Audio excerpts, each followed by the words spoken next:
मणिपुर की हंतक की इरांग चिंग मणिपुर की कमांडो यावरगा ऑपरेशन तौबसे नसीना अहान बोइना तौरी होगी हुजिसे ngasi मनुंगदा सीना नत्रगा चंगना फादब यादे हाइबो ऑर्डर मा सीएम ना तौग्रे ngasi सोदन पुथोकनी हाइबजिमा अखोइदा थाजब थंबिरे नंबर 1 अनि सुबुता अखोइना बंकर लेरिबो मयामसे सिदा मणिपुर की अखोइदा लेरिबो बंकर मयामदुगी वा पुखतका सीएम जी नॉलेज लेतबदौना वा ngange अदो होम मिनिस्टर ना खरंगई लेरी हाइबदगी अखोइगी लेरिबो बंकर मयामदुगी मतंग तौबकान मोय हयेंजे कंबाइन सिक्योरिटी अखोइ यूनिफाइड कमांड की मीटिंग ले हजिके चेयरमैन जी हाना अतोपन पायरम मदु सीएम ना पायरे दुना माना हयेंगे मीटिंग चेयर लेनी अदुगी पोचिदा पुथुगा सोइदना बंकर जिंगे अथुबो मतमदा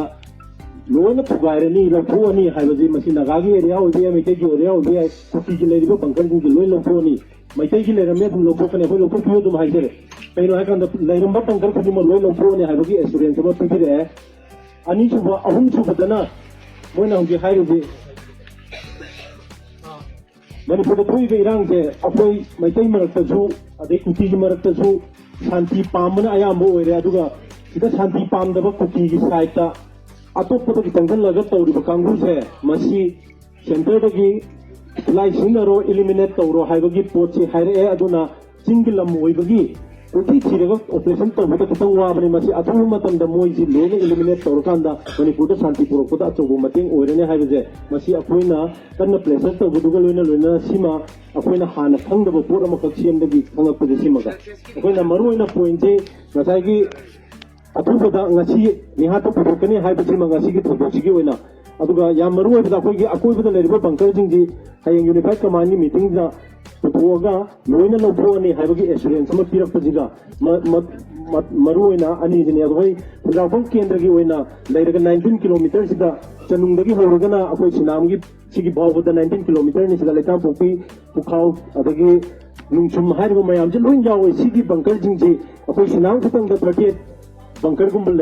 सिगी पोची लोइना लौथोनी हाइबगी थाजबदुमा पिबिरे सिदैदा अखोइना हयेंगमक अमुक यूनिफाइड कमांड की मीटिंग जी लोरकांदा सीएम उनबगी अयाबो पिबियो हाइबा कांदा हयेंगमक खितंग थुमलिक अदुगा हंचिछि उनबगी पोता हाइनरगा लाक्चबने अदुना मयामना पेंदब लेरगजु कोइ मखाताना इरांग तौजुबो हारजु नत्रगा चंगजन हारजु अदुम तौजी अदुगा कोइना हाइरो पोची तारक्त्रगजु हंचित अमु उनरगा सीएम दा कोइ मखाताना करी हाइजिगे सरकार जे करी तोगनजिगे हाबदो कोइ मयाम पुन्न खनरगा मखा चथजे हाबजी समजरगा तेनजे अखोइगी सिगी नाउजिना हंगबने ngasi thoibe irang jina aroibo ohanbiratra haiba kanda ngasi thoibe irang jina aroibo ohalani haibasi ma chaptana akoida onjalaga haram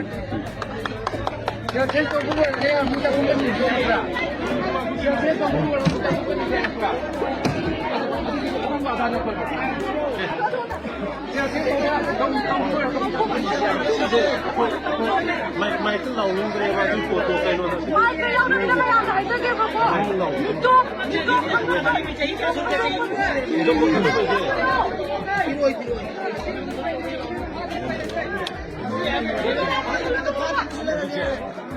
मितो खतो को गिदो अदुगी खबर याम कोने प्रोसेस करबा सारी आदमी कोने मनी सरकार आदमी कोने सिदी मोबाइल अरे ओली के दोगे हाय नो ओके कोई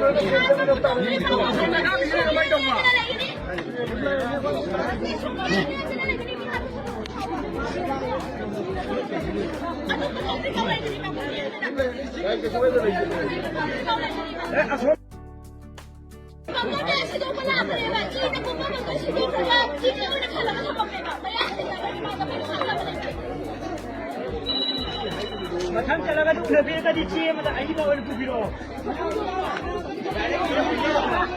नमी मशीन में अंदर जाएगा तो